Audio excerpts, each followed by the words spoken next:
なんか15センチぐらい。まあ概要の方で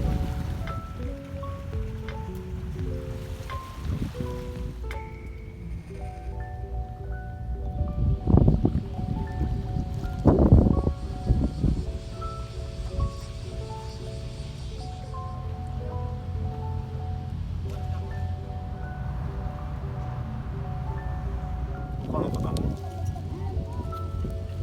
全体的にすごい爆鳥やな。す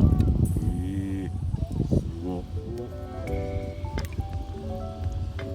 けどあんまりちっちゃいのはいないですか？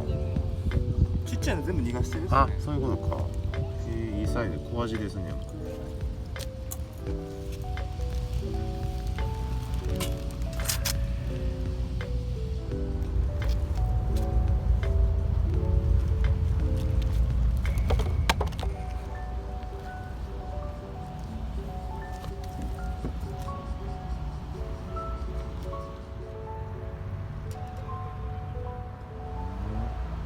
うまいっすよ。